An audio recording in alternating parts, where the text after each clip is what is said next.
When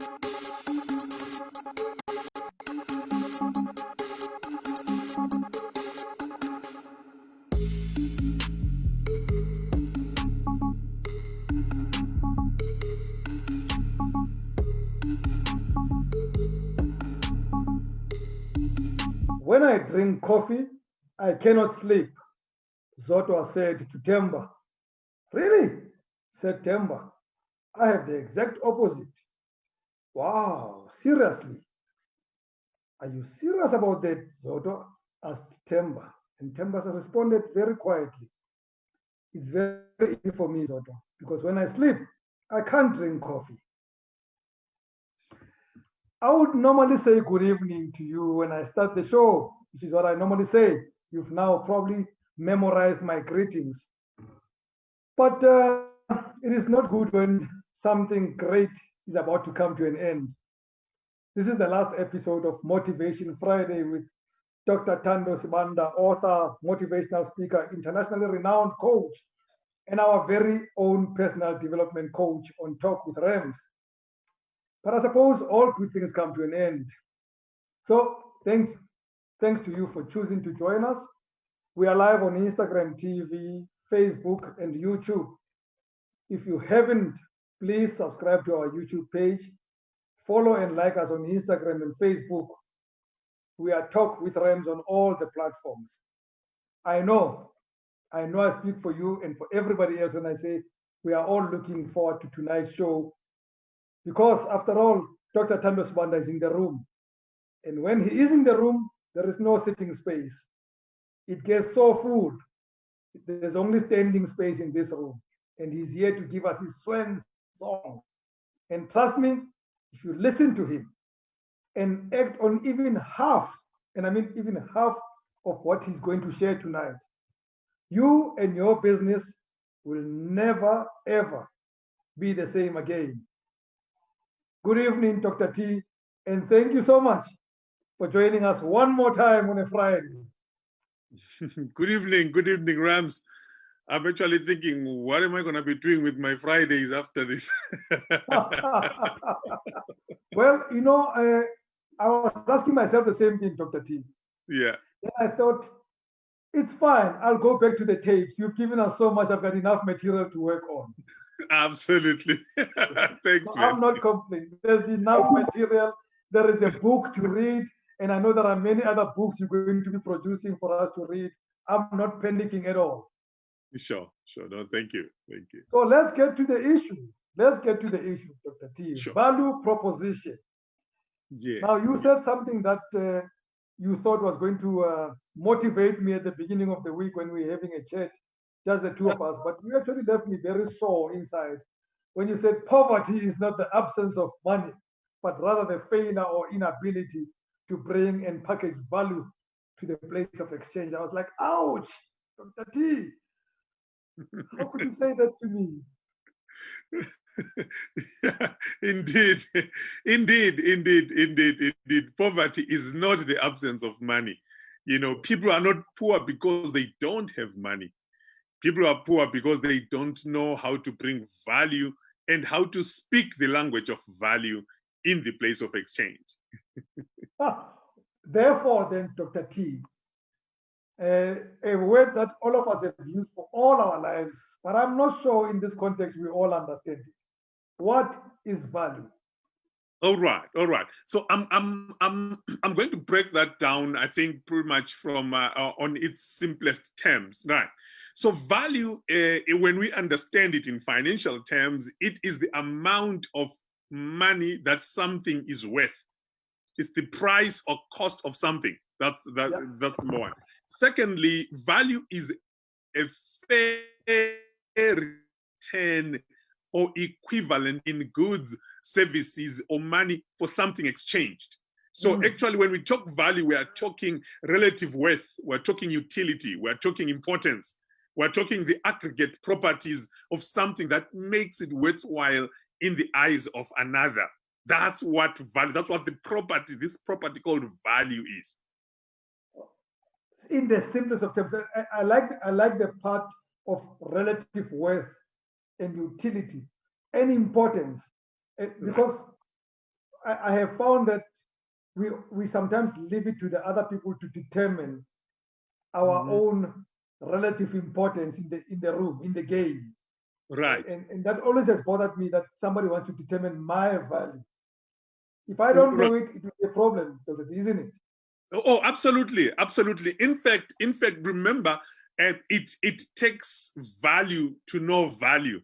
You know, Yes. so if you don't understand what you carry, if you don't understand the value that you have, I always say you will always sell yourself very cheap, right? You will always sell yourself very desperate, and if you Yeah. sell yourself desperate, you will be bought very cheap. Ouch. Ouch. Oh, don't repeat that. I'm hurt enough already, Dr. T. But I can only imagine that there is that it has to the value does differ. It must have some dimensions to it. It can't be the Oh, same. absolutely, absolutely, absolutely. Now, value has dimensions, and I'm going to mention the dimensions of value and the type of value. I think, Rams, I'm hoping that at the end of this broadcast, our viewers as well as our listeners will be able to take something home and reevaluate where they stand in terms of their value concept, in terms of their value perception, and then in terms of their value proposition. You see, there's the perception of value, which is an internal process, but then there's the proposition of value, which is an external process. So now value has dimensions, right? The first dimension of value is what is called rational value. Rational value. Now, when it comes to rational value, this is cerebral value. It's value that can be reasoned. For example, a Mercedes Benz would cost more than a City Golf. Yeah. It makes sense that that this item has more value than the other. It makes sense that that a Maserati would cost more than a Mazda 323. It makes sense. That's cerebral value. It makes sense that, for example, if you come in your Mercedes and I follow you in my Polo, and there's a guy there who's looking after our cars, he will naturally reasonably expect a better tip from you than from me in my Polo. He's never seen our bank accounts. He hasn't seen anything about our financial standpoints, but just his concept of rational or cerebral value, he's able Yes. to appropriate a certain expectation on the basis of that. So value can be rational, which is cerebral, right? You use your prefrontal cortex and you can think it out. But Yeah.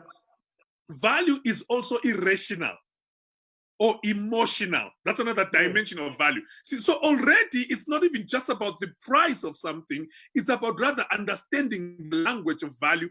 And this is critical because a lot of time, if you go emotional to a customer that's using rational value, you will not meet, there will be no resonance. And if you go irrational or emotional to a customer that is using irrational decision making, you're not gonna go far.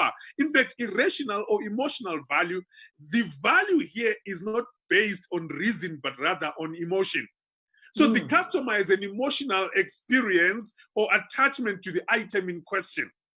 So, for example, you remember the glove that Michael Jackson wore in 1983, that moonwalk glove thing.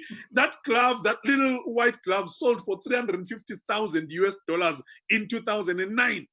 Yes. The winning bidder, right, Hoffman Ma of Hong Kong, paid $420,000, including taxes, for the glove.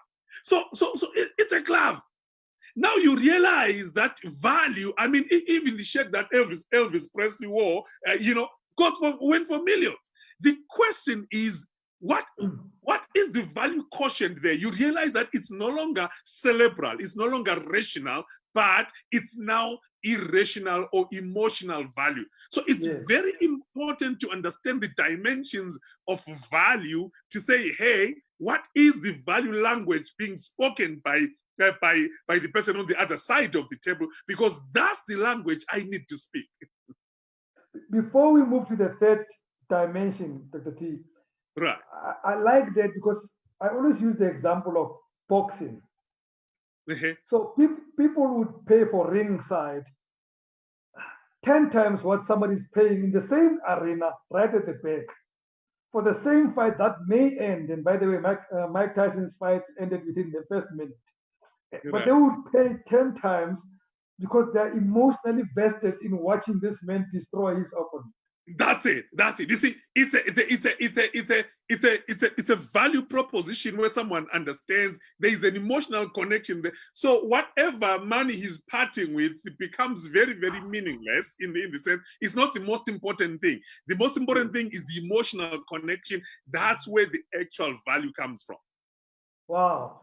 But you also, the issue of self-interest in value, Dr. T, is something that I've always been very concerned about. Let's talk about self-interest and value. Right, right. So self-interest or political value is another dimension of value, right? Where I place value because it advances me, So someone will connect to things that will bring them personally a certain amount of advancement. That's more your self-interest value. Yes. So you've got to understand what value language am I dealing with? How should I present myself, and what is the language that I need to speak when it comes to the concept of providing value?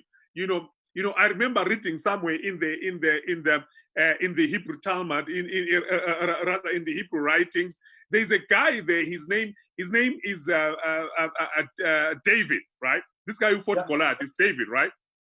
David goes and pitches to Goliath. When he's pitching, he pitches to Saul. When he's pitching to Saul so that he can go fight Goliath, he says, "Look, I have killed a bear. I've killed a lion." Yes. Everyone is afraid of this big giant, but this guy is listening to this guy saying, "I killed a bear, I killed a lion." A lion is Panthera leo. You are talking 400 kgs of just mean energy. A lion with just one swipe of a paw can take out a man's head. So is a bear up to 600 kilos. Dr. T, with a miss, if it misses you, you can still bleed. Yeah. Imagine. So this guy, he's going to pitch, and he understands that the language of value I need to speak for me to get this job to go fight that guy is the fact that I can handle big problems on a normal day, And so he gets the job, goes and fights the Goliath guy and wins. And later on, this guy called Saul has an emotional problem. The same guy, David, comes and pitches a job to help him. Now he comes as a psalmist, as a guitarist. He's not coming and saying, "I kill lions." No, he's picking a guitar and he comes and plays the guitar for the guy. Speak of understanding the language of value. Yeah. He's able to get into spaces where other people could never walk into because he understood the language of value. Would that then speak, Dr. T, to something I've heard about when people speak about intrinsic value, this thing of self-worth? Right.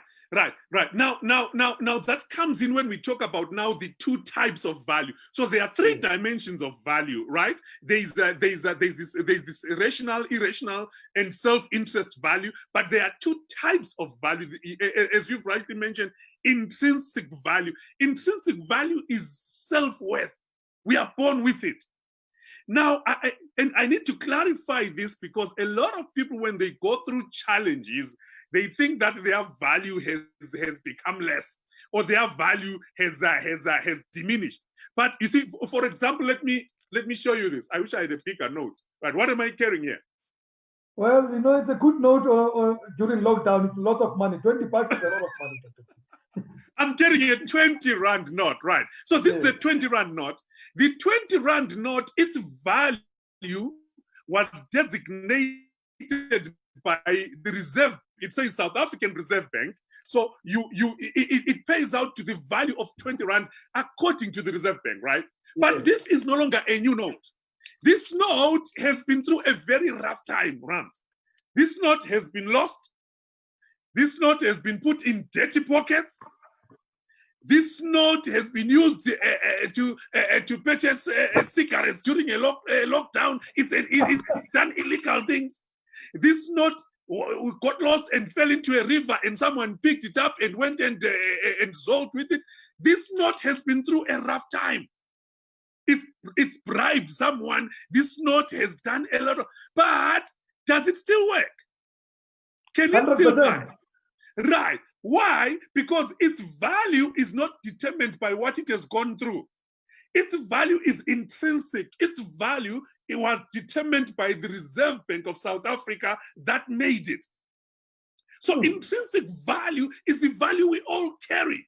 It's not determined by circumstances. It's not determined by challenges, because a lot of people, when they go through setbacks, and life throws a lot of challenges at them, they feel and they present themselves as if their value has diminished. But I think it's important to understand that we all have intrinsic value. It's self-worth. We are born with it. We never lose it. We don't lose our intrinsic value because its core is within us. Very, very critical. So that's one type of value. Okay. The other type of value is what is called assimilated value. Now, assimilated value is acquired. It is developed. That's where you develop your skill. That's where you develop what you have in your hand, and and that presents another value dimension in your life. So we all have intrinsic value. We all have this self-worth. We are born with it, but we can add to our value proposition by adding the concept of assimilated value. That's where you go to school, you learn a new skill, you gain experience, and all of that needs to be packaged in a language of value so that it can bring an exchange in that platform, in an economic platform. Dr. T, this being our last Motivation Friday, I hope in another lifetime when you come back, we can talk more about assimilated value from a point of view of something that I've always battled with. And you've also mentioned it a bit at the end when people go to university, acquire skills, or at least acquire knowledge, and they acquire an education, they come out with qualifications, and then they go to the job market and they say, this is how much I'm worth. I've had a debate with a lot of people to say, I'm not too sure that without any experience, even if you bring me 2 PhDs, that you can really claim that value. But I don't want us to digress today. Hopefully one day I bring you back and we find space to talk about that. Okay, I'd love to. I'd love to pick it up, even as a follow-up. It would be lovely. It would be lovely. Yes. So then, Dr. T, what principles would govern value in our lives, and how do we apply that? Okay, all right, lovely. That's a very good question. Now, we need to understand a couple of things. I'm just going to speak to a couple of them here, then maybe we can chat about that. The first thing we need to understand is that the world pays for value and not time.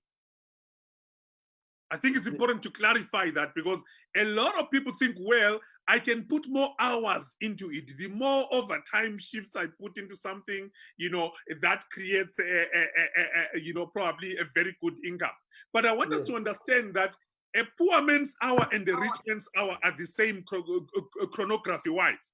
It's 60 seconds, it's a minute, and 60 minutes is an hour, and 24 hours is a day. It's the same. Rich people, a rich man's hour is not 80 minutes, it's 60 minutes.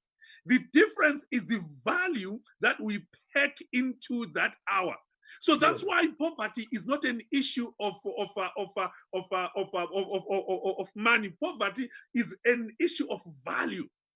It's never an absence of money. It's an issue of value, because the world pays for value, right? It does not pay for time. If the system paid for time, we would all end the same. So the marketplace is a place of exchange.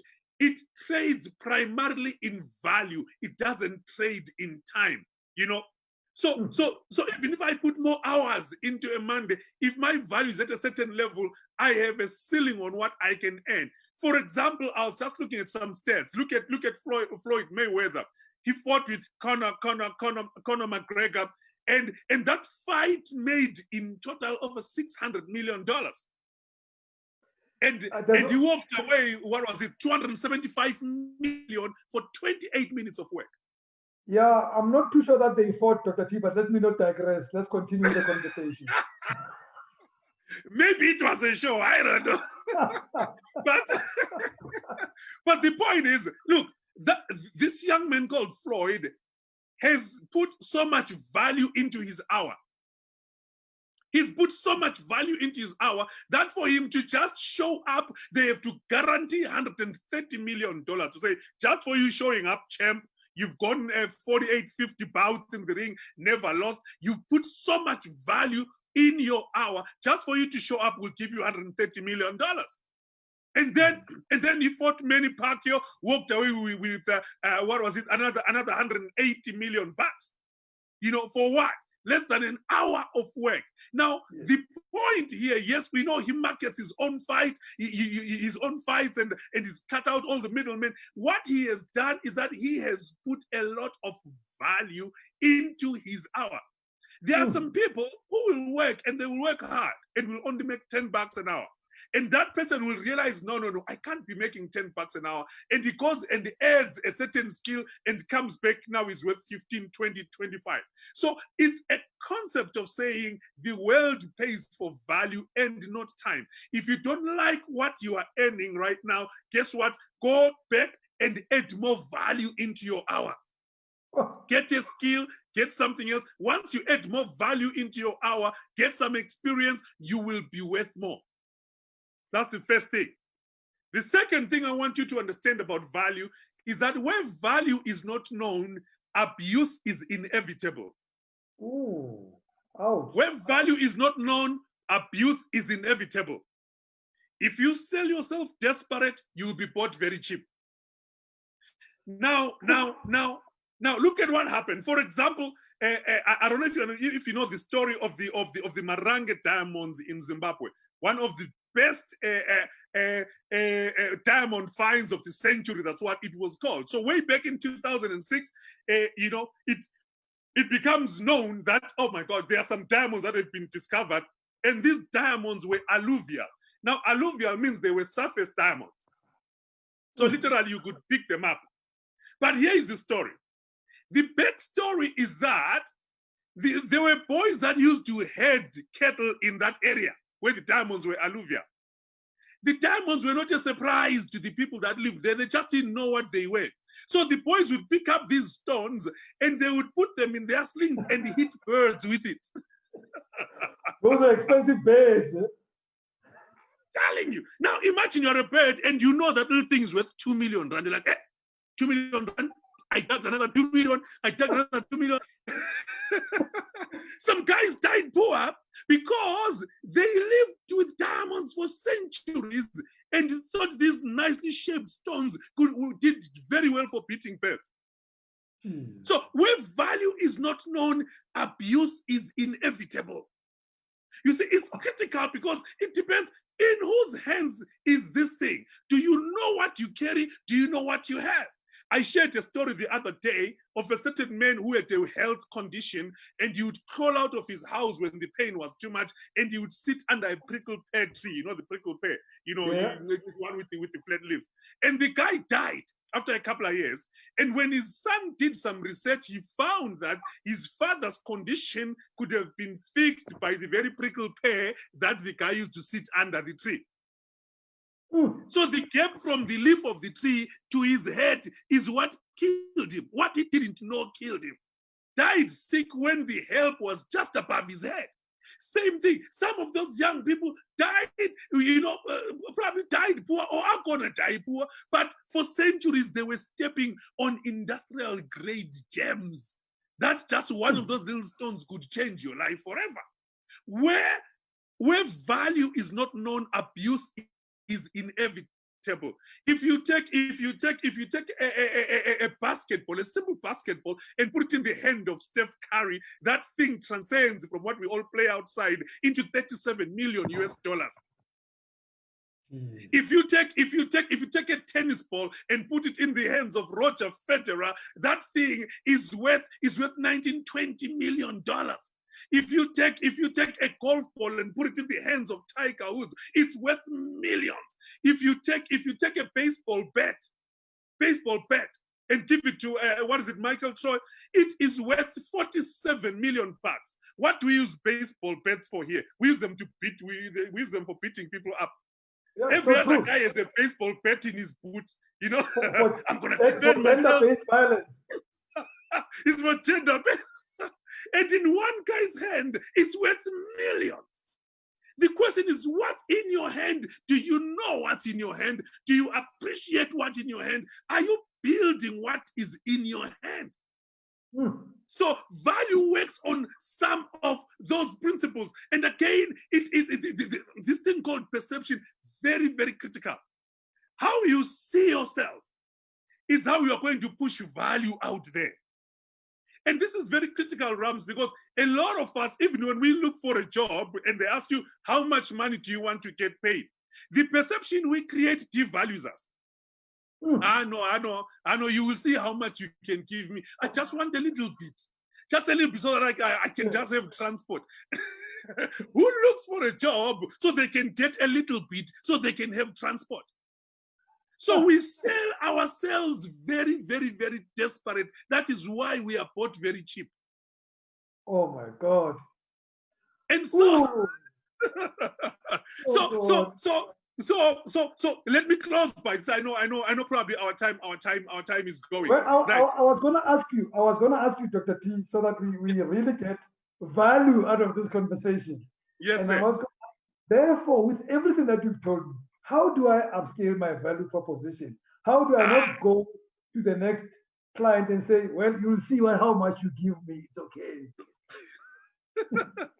I think the first thing to do, number one, is all of us need to depart from our intrinsic value. Carry yourself well. Understand that you are valuable. You may not be wearing the latest sneakers or driving the latest vehicle, but you are value yourself. That's number one.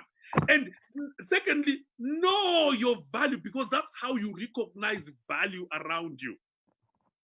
When you know your value, you project value, because perception is projection, right? We project value.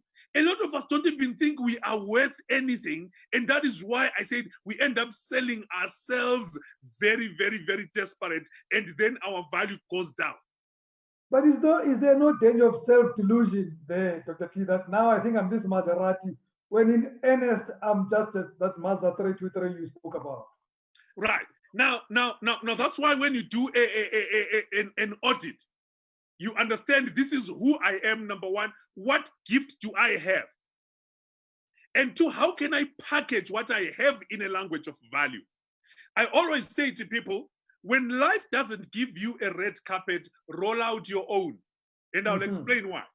Because there's a certain technology with red carpets. Red carpets never invite people.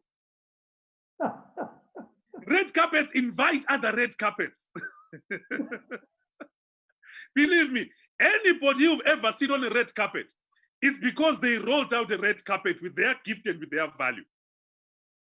So the invitation was never to the individual. The invitation was to another red carpet, because red carpets speak of value. So right now, you've rolled out a red carpet called Talk with Rams.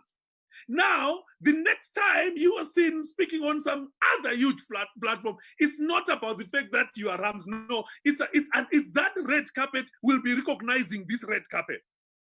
Wow. So some people spend their whole lives thinking, if only I could be on that show, if only I could earn that much, if only I could work there, if only I could have that red carpet. No, when life doesn't give you one, roll out your own, because red carpets recognize other red carpets.